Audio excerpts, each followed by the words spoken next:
चलो बच्चों, आज हम स्टार्ट कर रहे हैं अपना फर्स्ट लेक्चर। कौन से चैप्टर का? Chapter 3, periodic classification of elements. ठीक है, आज मैं आपको इस चैप्टर में ना कुछ ट्रेंड्स कराने वाला हूं, जो ट्रेंड्स हमारे को पेपर में पूछे जाते हैं। ठीक है, और चैप्टर 3 के ये पार्ट जो अब मैं कराने वाला हूं, ये आपको समझने वाले हैं। तो यहाँ पर ध्यान देना, सबसे पहला ट्रेंड जो आपका आता है, क्योंकि पीरियोडिक क्लासिफिकेशन यहाँ पे टर्म यूज करा हुआ है। ठीक है, तो यहाँ पे हम करेंगे क्या, जितने हमारे पास एलिमेंट्स आज नोन है ना, हम उसको क्लासिफाई करेंगे। क्यों क्लासिफाई करते हैं वो इंपॉर्टेंट है। और जैसे कि यहाँ पर ध्यान दो, जैसे मान करके चलो ये आपके पीरियोडिक टेबल है। क्या है ये? पीरियोडिक। समझना है इस बात को, पीरियोडिक टेबल है। जो हमारी अभी पीरियोडिक टेबल है ना, उसे हम बोलते हैं modern periodic table. Modern periodic table, हम डायरेक्ट मॉडर्न पीरियोडिक टेबल की बात करेंगे। ठीक है, इससे पहले वाली कुछ खास बात नहीं करनी। अब मेरी बात सुनो, जैसे मान करके चलो मैं तुम्हारे को बोलूं कि तुम अपनी सारी क्लास के बच्चों के नाम बताओ, तो क्या तुम बता दोगे सारे के? मान लो अगर बच्चे 50 हैं तो 50 के नाम याद आ जाएंगे तुम्हारे को एकदम से? जनरली होता क्या है, 20 बच्चों के नाम आप बोलोगे, उसके बाद नाम आपको बहुत ध्यान लगाने पड़ेंगे कि यार ये भी तो बच्चा है, ये भी तो बच्चा है, या 30 बोल दोगे। लेकिन अगर मैं एक एक करके फोटो सबके सामने लाऊं तो आप पहचान जाओगे ना, हाँ इसका नाम ये है, ये मेरी क्लास का ही है। कोई ऐसा ही कोई भी फोटो लेकर के आऊंगा तो ऐसा तो नहीं है ना कि आप कहोगे कि भाई ये बच्चा अपनी क्लास में है भी या नहीं। आप क्लास का नहीं होगा तो आप कहोगे नहीं है। वैसे अगर आप बिना फोटो के मैं दिखाऊं तो 50 बच्चों के नाम एकदम से याद करना थोड़ा सा मुश्किल हो जाएगा। या मैं कहूं अपने रिश्तेदारी में ही तुम्हारे को सारे लोगों के याद हो, खानदान में याद हो, ऐसा नहीं होगा। तो पीरियोडिक क्लासिफिकेशन क्या था, जब मेरे को एक पर्टिकुलर वैरायटी का एलिमेंट चाहिए होता था ना, तो मैं उसको, मेरे को उनकी प्रॉपर्टीज ना याद नहीं आती थी कि यार अगर मेरे को चाहिए कि मेरे को एक बहुत ऐसा मेटल चाहिए जो बहुत छोटे साइज का हो, तो मेरे को याद नहीं आता था हमारे पास छोटे मेटल कौन कौन से है। जैसे सिंपल सी बात है, अगर आप कपड़े भी अरेंज करते हो तो आप कपड़े अगर ऐसे ही कहीं भी खिंडा करके रखो तो आपको मिलेंगे टाइम पे? नहीं मिलेंगे ना। क्यों नहीं मिलेंगे? क्योंकि आपको बहुत ज्यादा मैच करके वो सब रखे हुए हैं। तो फिलहाल अभी मैं तुम्हारे को ये बात बताता हूँ कि मॉडर्न पीरियोडिक टेबल जो है वो हमारी कैसी है और क्यों हमने उसको बनाया। जैसे यहाँ पे डिफरेंट डिफरेंट एलिमेंट प्लेस्ड है हमारे। ठीक है, तो अगर मेरे बहुत सारे, जैसे मैं कोई टर्म यूज कर रहा हूँ, अभी वो टर्म तुम्हारे को समझ नहीं आने वाली, एक वर्ड यूज करूंगा इलेक्ट्रोनेगेटिव। इलेक्ट्रोनेगेटिव एलिमेंट सारे जो होते हैं वो इधर मिलते हैं। मैं बोलूंगा इलेक्ट्रोपॉजिटिव एलिमेंट, वो एलिमेंट सारे कहाँ मिलते हैं? इधर। तो मेरे को वैरायटी पता है, समझो। अगर दवाई वाला दवाइयों को कहीं भी ऐसे रख देगा बॉक्स में, उनको सेग्रीगेट करके नहीं रखेगा, तो मिल जाएगी उन्हें दवाई? नहीं मिल पाएगी ना। तो स्पेशल सेग्रीगेशन जरूरी है। तो हमारे को पीरियोडिक टेबल सिर्फ इसलिए चाहिए थी कि अगर मैं किसी प्रॉपर्टी का एलिमेंट ढूंढ रहा हूं तो मेरे को पता हो, अच्छा वो यहां मिलेगा, कोई और ढूंढ रहा हूं तो वो यहां मिलेगा। अब मैं ये नहीं कह रहा कि सारी प्रॉपर्टी इसके अंदर लिखी होगी, लेकिन एक आइडिया तो होगा ना कि इस टाइप का एलिमेंट यहां मिलेगा। तो ये पीरियोडिक टेबल है। फिलहाल अभी मैं पीरियोडिक टेबल में आपको बताता हूं। ऐसे वर्टिकल कॉलम्स होते हैं। ऐसे वर्टिकल क्या होते हैं? एक कॉलम, दूसरा कॉलम, तीसरा कॉलम, ऐसे करके वर्टिकल कॉलम्स कितने होते हैं? 18 होते हैं। इसको बोलता हूं मैं, जो फर्स्ट वर्टिकल कॉलम होता है इसे बोलता हूं फर्स्ट ग्रुप। क्या बोलता हूं? First group. ऐसे सेकंड होता है, थर्ड होता है, फोर्थ होता है, ऐसे करते करते कितने ग्रुप्स होते हैं मेरे पास? 18 ग्रुप होते हैं। कितने भैया? 18 ग्रुप्स। और ऐसे हॉरिजॉन्टल रोज जो होती हैं वो कितनी होती हैं? हाँ, मेरे पास ये हो गई फर्स्ट रो, और ऐसे करके टोटल कितनी होती है यहाँ पे? 7th रो। तो अब मैं आपको, जब आप पीरियोडिक टेबल में लेफ्ट टू राइट मूव करते हो तो कुछ ट्रेंड चेंज होते हैं। जैसे एटॉमिक रेडियस बढ़ता है या घटता है वो हम देखेंगे, आयनाइजेशन एंथैल्पी बढ़ती है या घटती है वो देखेंगे, और ये टर्म्स क्या होती है ये वाला हम यहाँ पर सीखने वाले हैं। ठीक है, तो सबसे पहला ट्रेंड है बच्चों एटॉमिक रेडियस। सबसे पहला क्या ट्रेंड है? Atomic radius. अब तुमसे एक क्वेश्चन पूछता हूं, ये जो एटम होता है ऑब्वियस सी बात है छोटा तो होता ही है, तो क्या इसका एटम का रेडियस नापना आसान बात है? रेडियस नापना आसान बात तो है नहीं। जैसे मैं आपके और अपने बीच में बात करूं तो हवा के कितने पार्टिकल है? अरे गैस पार्टिकल है, गैस O2 है, CO2 है, बहुत सारी गैस है। तो क्या वो गैस आपको दिख रही है? क्या आप पकड़ के नाप सकते हो? हाँ भाई तू काफी छोटी रह गई, बड़ी नहीं हो पाई। नाप सकते हैं क्या? नहीं नाप सकते। हम हवा को ऐसे मारेंगे भी तो भी जस्ट फील होगा कि हवा सा फील हो रहा है, लेकिन वो अपने को दिखने नहीं वाला। समझ के बात को? यहाँ पर ध्यान दो। एटॉमिक रेडियस किसी भी एलिमेंट का नापना ना एक बहुत मुश्किल टास्क होता है, और कुछ टेक्निक्स ऐसी हैं जो एटॉमिक रेडियस नाप के देती हैं, लेकिन वो एग्जैक्ट वैल्यू नहीं देती। ठीक है, तो इस टॉपिक को मैं आपको पढ़ाऊंगा, क्वेश्चन लिखवाऊंगा, why atomic radius measurement is difficult for us. ठीक है, पहले उसके रीजंस लिखेंगे, फिर देखेंगे कि एटॉमिक रेडियस कैसे मेजर करे जाते हैं। क्वेश्चन लिखो, why it is difficult to measure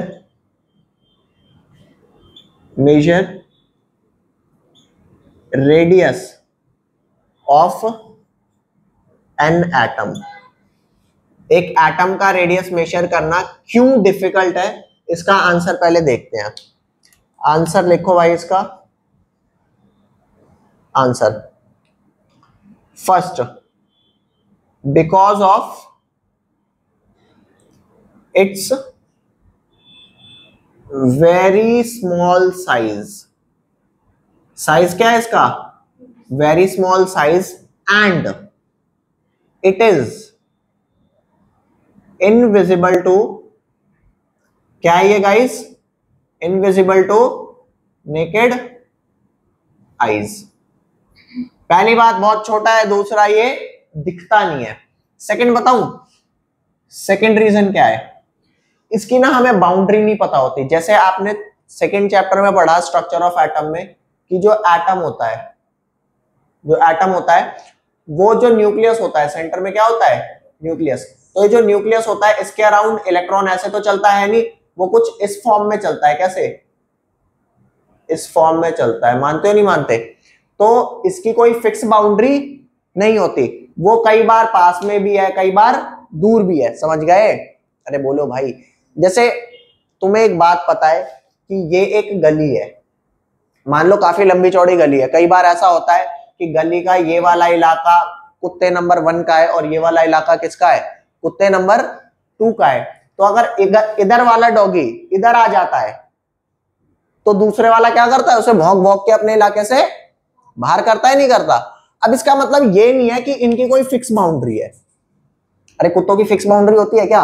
वो अपने इलाके से हल्का फुल्का इधर उधर हो सकते हैं ना। बहुत ज्यादा आएगा तो दूसरे वाले कुत्ते को दिक्कत होगी। नहीं समझ पा रहे?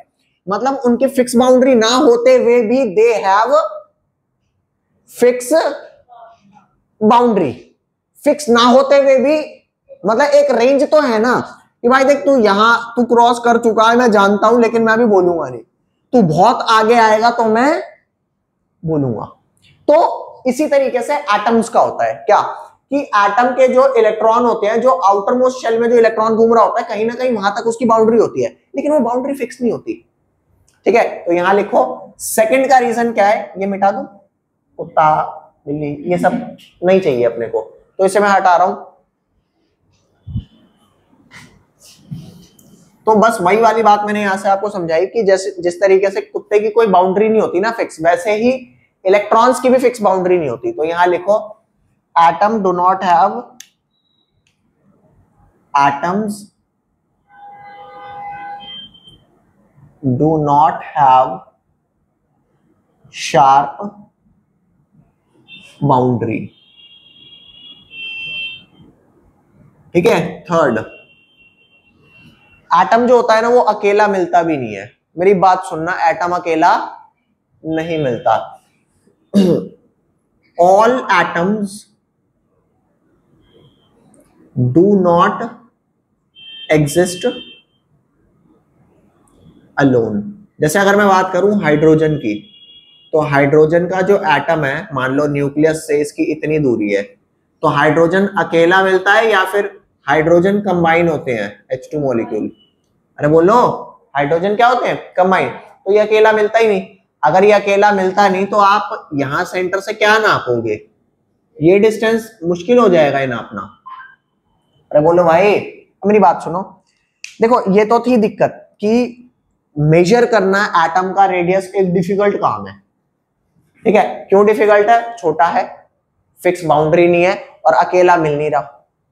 ठीक है, तो अब हम कैसे नाप सकते हैं वो सारे रेडियस में आपको समझाऊंगा। ये लिख लो, मैं ये सारा मिटाऊंगा फिलहाल अभी। ठीक है भैया, लिख लो इसे।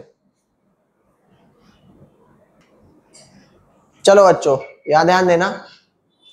अबे जो एटम होता है ना, उसका रेडियस नापने के लिए, ठीक है, कैसे नापते हैं यहाँ ध्यान दो। ये मान लो ये हाइड्रोजन एटम है। कौन है ये? H atom. सेंटर में न्यूक्लियस होगा। अभी न्यूक्लियस को मैं गोला नहीं, एक डॉट बना रहा हूं।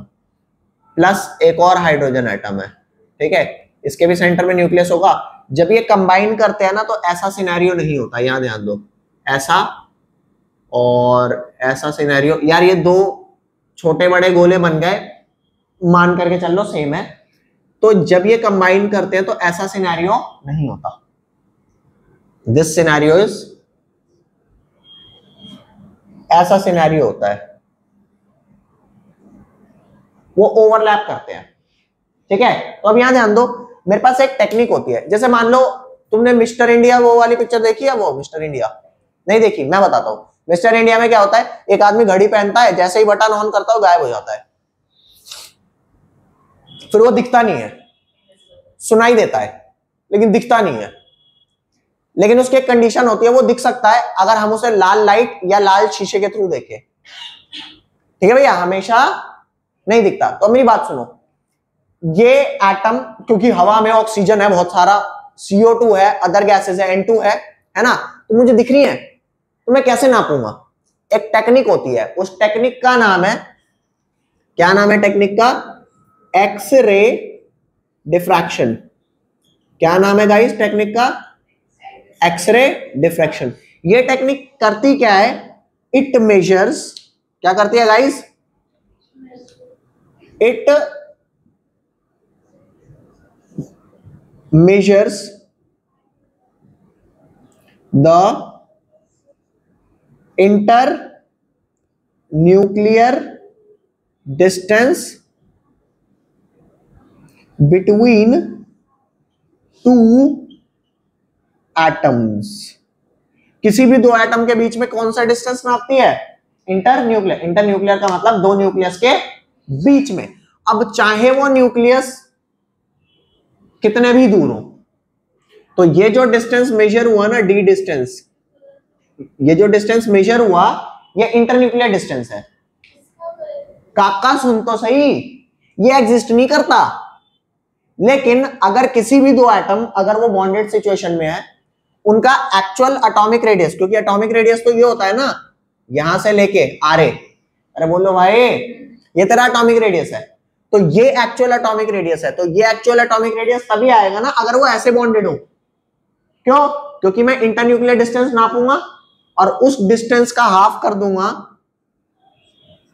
तो मेरा एटॉमिक रेडियस नहीं आ जाएगा?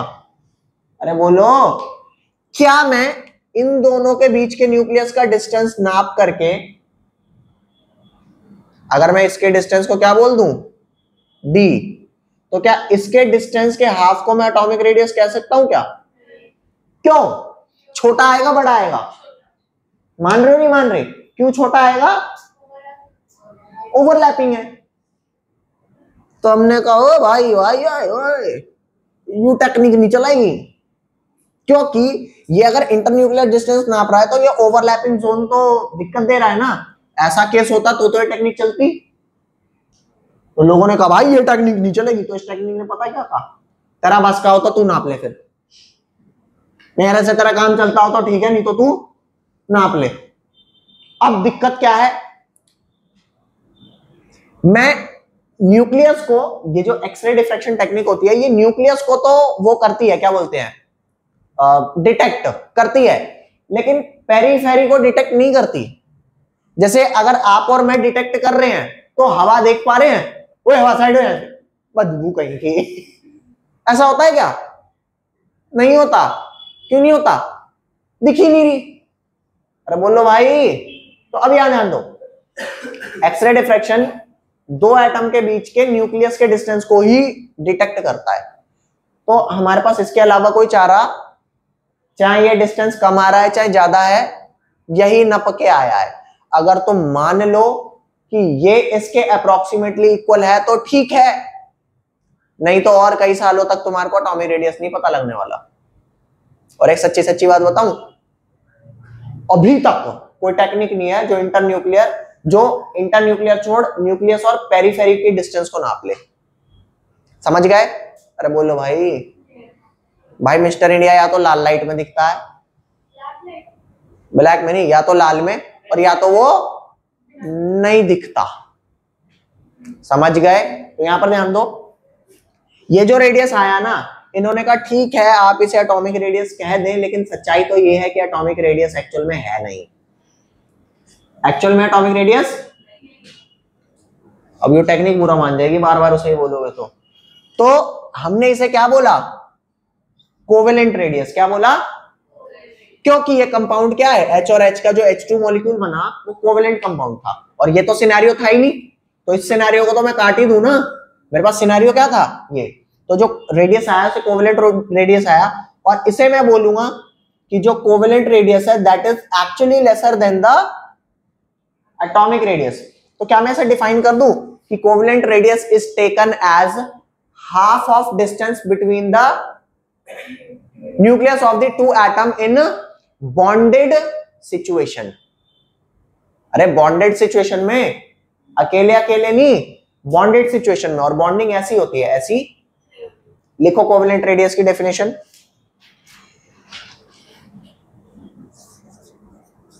Covalent radius is defined as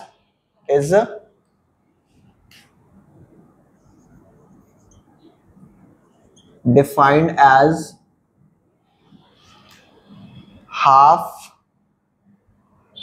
the internuclear distance,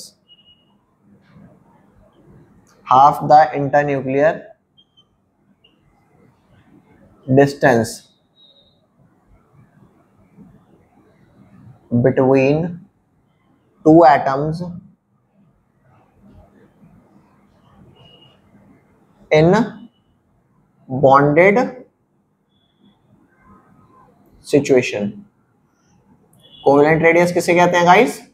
bonded situation में इंटरन्यूक्लियर डिस्टेंस का half value. Is that clear? लिख रहे हो? लिख लिया? लिख लिया? अब आ जाओ आगे। कोवेलेंट रेडियस समझ आया। ऐसे ही ना मेटालिक रेडियस होता है। ऐसे ही क्या होता है?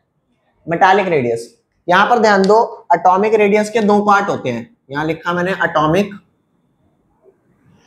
रेडियस। एटॉमिक रेडियस का एक होता है कोवेलेंट रेडियस। देखो यार, एटॉमिक रेडियस हम शो करते हैं RA से। क्या शो करते हैं? RA से। ये एक्चुअल रेडियस होता है, लेकिन ये जो कोवेलेंट रेडियस आया एक्चुअल से तो कम था ना एटॉमिक रेडियस से। अरे बोलो। लेकिन मैंने कहा चलो ठीक है, चलेगा, कोई दिक्कत नहीं। तो यहां पर लिख रहे हो आप? लिख रहे हो? लिख लो पहले आप अच्छे से। चलो भाई, ये समझ में आया? अब आगे चलते हैं। एटॉमिक रेडियस दो टाइप के होते हैं। एक होता है for non metal. For non metal, जितने भी नॉन मेटल्स होते हैं वो क्या बनाते हैं? कोवेलेंट बॉन्ड ना। बोलो, for non metals, non metals, क्योंकि non metals make covalent bond. तो इस वाले एटॉमिक रेडियस को क्या बोलते हैं? कोवेलेंट। अरे बोलो भैया, इस वाले को क्या बोलते हैं? Covalent radius. लेकिन अगर मैं बात करूं फॉर मेटल्स, तो जो मेटल्स होते हैं वो कौन सा बॉन्ड बनाते हैं? Metallic bond. बोलो जी, मेटालिक बॉन्ड। तो मेटालिक बॉन्ड के लिए कौन सा रेडियस आया? Metallic radius. और अगर मैं बात करूं मेटालिक रेडियस क्या होता है, तो मेटालिक रेडियस भी सेम होता है। एक मेटल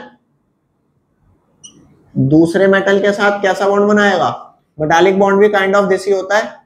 तो इसके इंटरन्यूक्लियर डिस्टेंस का आधा जस्ट क्या ले लेंगे? बोलो जी, इसके डी डिस्टेंस का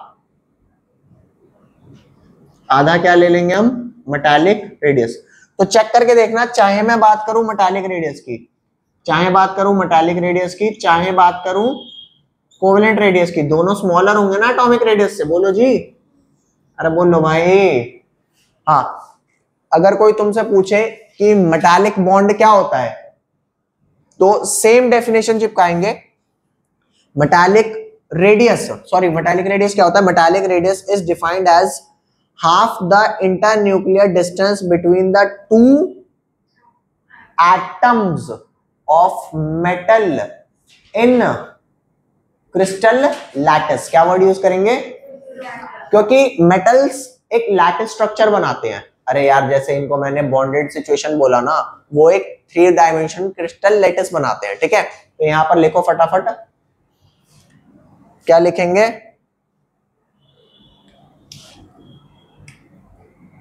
metallic radius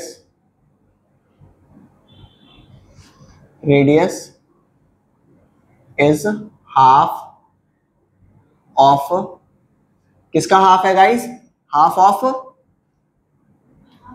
inter nuclear distance between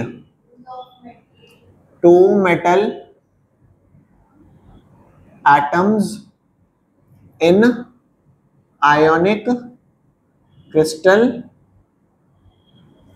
lattice.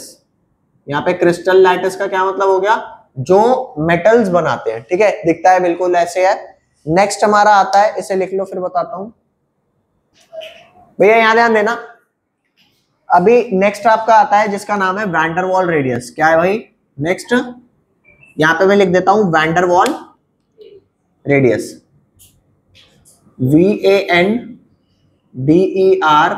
ये जो वेंडर होता है ना गाइस, इस वेंडर का V छोटा होता है, ठीक है, V छोटा W बड़ा, और ये वेंडर वॉल नहीं है, वेंडर वाल है। क्या है ये, वेंडर वाल। चेक कर लो, दिख रहा है नहीं दिख रहा, हाँ दिख तो रहा है, मान लेते हैं वेंडर वाल है ये। अब मेरी बात सुनो, जैसे तुम्हें पता है कि जो नोबल गैसेस होती हैं वो अकेले अकेले एग्जिस्ट करती हैं। जैसे मान लो ये एक हीलियम एटम है, तो दूसरा हीलियम एटम दूर रहता होगा, उसका पहले हीलियम एटम से कोई लेना देना नहीं है। तो वाह यार वाह, तेरी वो दिक्कत तो खत्म ही हो गई कि atom do not exist alone. लेकिन क्या फायदा, मैं न्यूक्लियस और न्यूक्लियस को ही डिटेक्ट कर सकता हूं, न्यूक्लियस और पेरिफेरी को। तो सर एक्स-रे डिफ्रैक्शन पता है क्या कह रहा है, कर सर ठीक है आपकी बात, आप अलोन एग्जिस्ट कर रहे हैं, लेकिन मैं न्यूक्लियस और पेरिफेरी को डिटेक्ट मैं करूंगा, तो न्यूक्लियस और न्यूक्लियस को ही डिटेक्ट करूंगा और उसका ही डिस्टेंस बताऊंगा। तो तुम मेरे को एक बात बताओ, अगर अब मैं ये वाला डिस्टेंस नाप लूं, तो क्या इस डिस्टेंस का आधा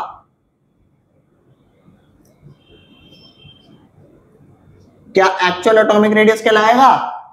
अरे बोलो, एक्चुअल नहीं कहलाएगा, उससे बड़ा होगा छोटा होगा उससे। हाँ, तो इसको मैं बोलता हूं वैंडरवॉल रेडियस, VW रेडियस। क्या मैं कह सकता हूं कि ये वैंडरवॉल रेडियस काफी बड़ा है एटॉमिक रेडियस से, ठीक है। एक्सरे डिफ्रैक्शन से हमने कहा हाँ भाई एक्सरे डिफ्रैक्शन क्या कर रहे हो, इतना बड़ा रेडियस बता के दिया तुमने हमारे को, ऐसा है, ये चुपचाप ये डाटा नोट करना है तो कर लो, नहीं तो तुमसे जो होता है वो कर लो। टेक्निक ही नहीं है, क्या करे। अरे बोलो भाई, ये पता लगाने की टेक्निक नहीं है। तो यहां ध्यान दो, वैंडरवॉल रेडियस की डेफिनेशन क्या हो गई, it is defined as half the distance between two atoms in bonded situation या नॉन बॉन्डेड, नॉन बॉन्डेड, क्योंकि हीलियम बॉन्ड नहीं बना रहे, सिर्फ बॉन्ड जो बॉन्ड बना रहे हैं उनको मैंने बोला कोवेलेंट बॉन्ड, और रेडियस का नाम रखा कोवेलेंट रेडियस। यहां पे बॉन्ड नहीं बन रहा, तो मैं कहूंगा कि ये जो रेडियस है वैंडरवॉल, ये हाफ ऑफ डिस्टेंस है। हाँ, कौन सा, वही internuclear, half of internuclear distance ही है, लेकिन बॉन्डेड या non bonded, in non bonded situation. मतलब ये सिर्फ डिजाइन किसके लिए है, नोबल गैसेस के लिए। अरे बोलो भाई, तो यहां पर इसको आप लिखेंगे क्या, इट इज डिफाइंड एज, यहां पर लिख दो थोड़ा सा, van der Waal radius is defined as, van der Waal radius को मैं फिलहाल अभी VWR लिख दूं, van der Waal radius is defined as half the internuclear distance, half the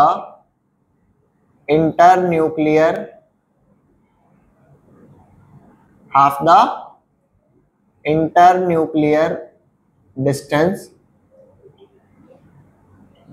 between two atoms in non-bonded situation. तो अब मैं आपको सिंपल एक बात बोल रहा हूं कि जो आपका एटॉमिक रेडियस होता है ना, उससे भी बड़ा निकल के आता है वैन डर वाल, और उससे छोटा निकल के आता है कोवलेंट एंड मेटालिक रेडियस. अरे बोलो. तो अगर पेपर में आपसे ऑर्डर पूछे तो ये आपका ऑर्डर हो जाएगा रेडियसेस का. मतलब अगर मैं बोलूं half the internuclear distance between to atom in non bonded, तो वो वैन डर वाल हो गया, और बिटवीन बॉन्डेड बोलूं तो कोवेलेंट हो गया. और मेटालिक में वो क्रिस्टल लैटिस वर्ड यूज कर देना है. चाहे मेटालिक रेडियस हो चाहे कोवेलेंट रेडियस हो, दोनों को मैं क्या बोल देता हूं? Atomic radius. वैन डर वाल उसको भी क्या बोल देता हूं? एटॉमिक रेडियस के अप्रोक्सीमेटली इक्वल. कोई चारा नहीं है ना भाई, लिख लो इसे. बच्चों नेक्स्ट टॉपिक आता है आपका आयनिक रेडियस. आपने एटॉमिक पढ़ लिया, एटॉमिक में कोवेलेंट और मेटालिक पढ़ लिया. कोवेलेंट और मेटालिक को दोनों को ही एटॉमिक रेडियस बोलते हैं. वैन डर वाल भी पढ़ लिया. वैन डर वाल एक्चुअली में 4th चैप्टर में दिया हुआ है, मैंने आपको 3rd में ही पढ़ा दिया. 4th में फिर हमें नहीं पढ़ना पड़ेगा. ठीक है, रेडियस सारा कवर हो गया. अब एक लास्ट आपका रहता है एटॉमिक रेडियस का जो पार्ट होता है, वो होता है आयोनिक रेडियस. क्या होता है? Ionic radius. Ionic radius. ठीक है. अब आयोनिक रेडियस क्या होता है? आपको आयंस तो पता है ना, जो इलेक्ट्रॉन लूज करता है वो बनता है कैटायन, और जो इलेक्ट्रॉन गेन करता है वो एनायन. ये बात पता है ना आपको? तो यहां पर ध्यान दो. आयंस जो होते हैं वो 2 टाइप के होते हैं. एक होता है कैटायन जो लॉस ऑफ इलेक्ट्रॉन से बनता है, और एक क्या होता है? एनायन जो किससे बनता है? गेन ऑफ इलेक्ट्रॉन से. ठीक है. जो एनायन होता है वो पॉजिटिवली चार्ज्ड होता है. मैं यहां पर पॉजिटिवली को ऐसे लिख रहा हूं, चार्ज्ड. और जबकि एनायन क्या होता है? Negatively charged. Is that clear? ये 2 पॉइंट्स हो गए. अब आपको एक चीज बताता हूं कि जो आयनिक रेडियस होता है ना, वो हम पढ़ते हैं आइसो इलेक्ट्रॉनिक स्पीशीज के लिए. आइसो इलेक्ट्रॉनिक स्पीशीज का क्या मतलब होता है? ऐसी स्पीशीज जिन पे सेम इलेक्ट्रॉन हो. ठीक है. तो लिखो यहां पर iso electronic species. Iso electronic species क्या होता है, इस बात को समझो. The species having same number of electrons. ठीक है. The species having same number of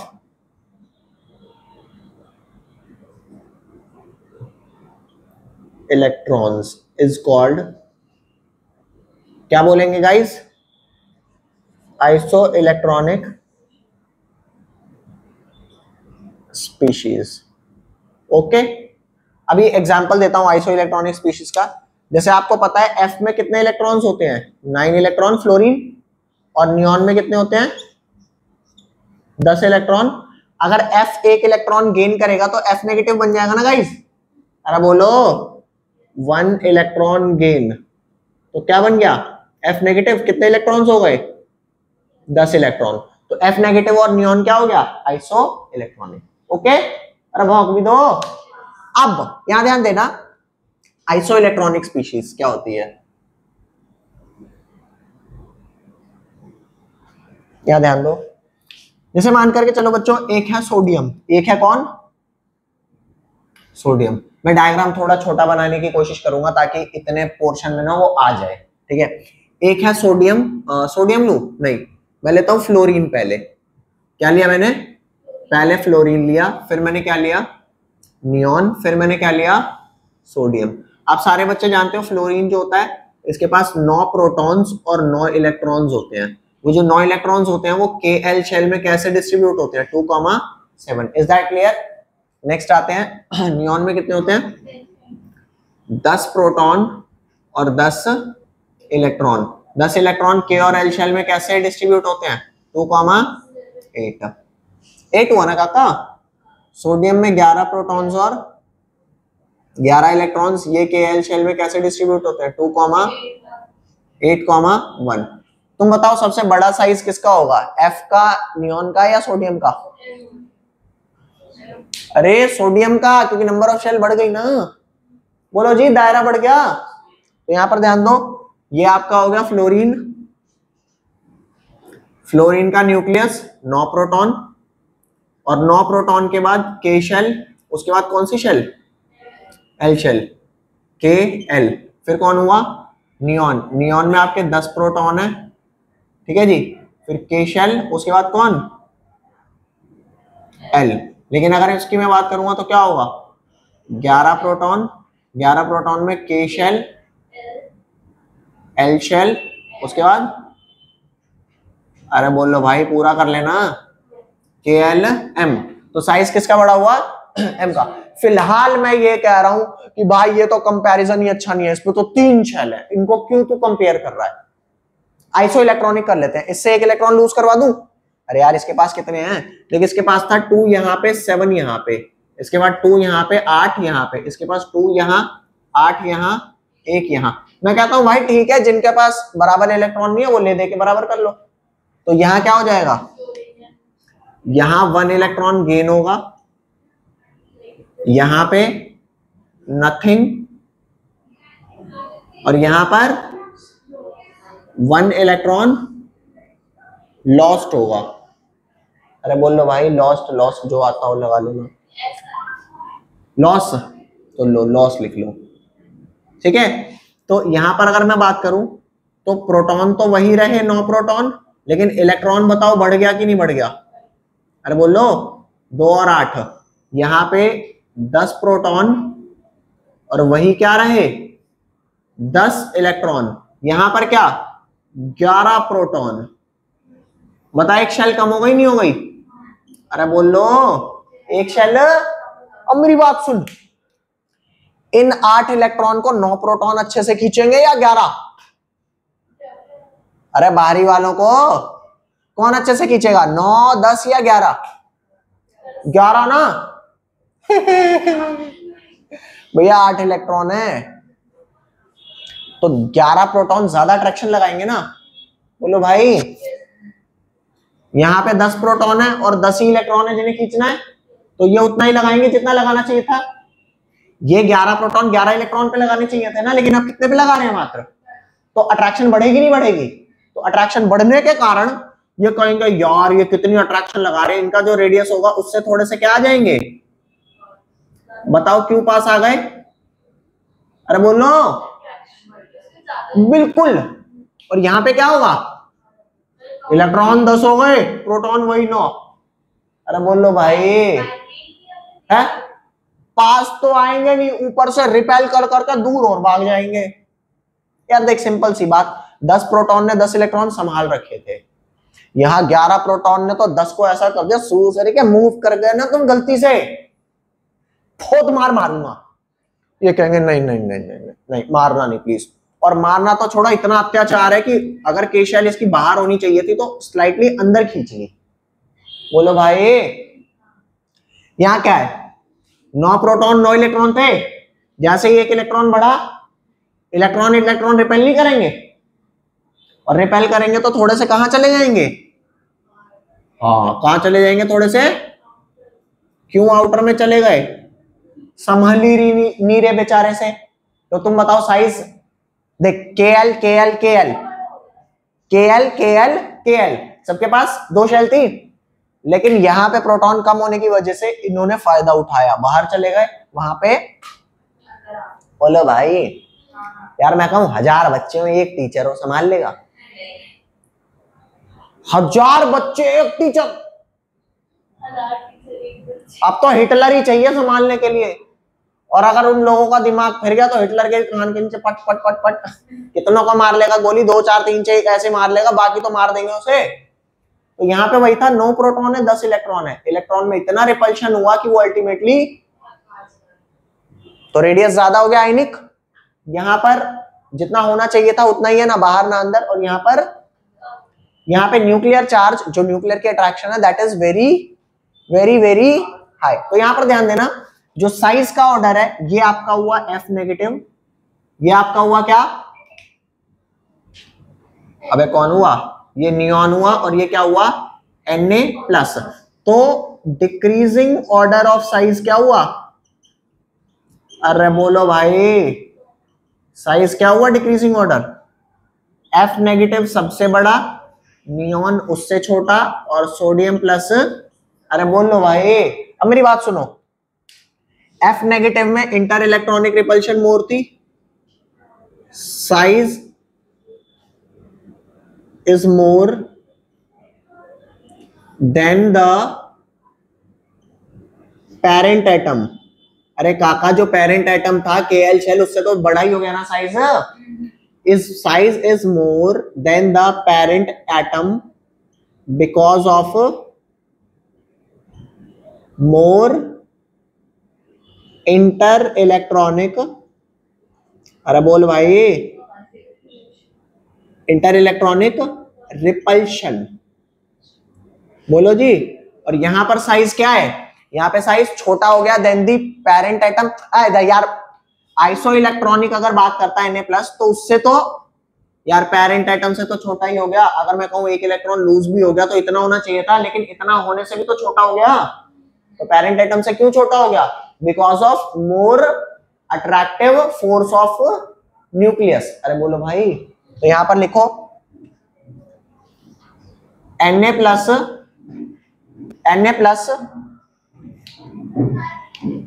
is smaller than the parent atom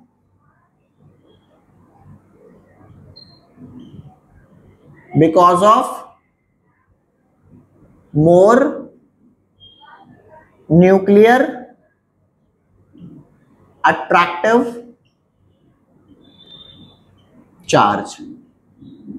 ठीक है भाई, आज आप लोग इतना ही कर लो, बाकी हम मिलेंगे इन द नेक्स्ट क्लास। तब तक के लिए बाय बाय।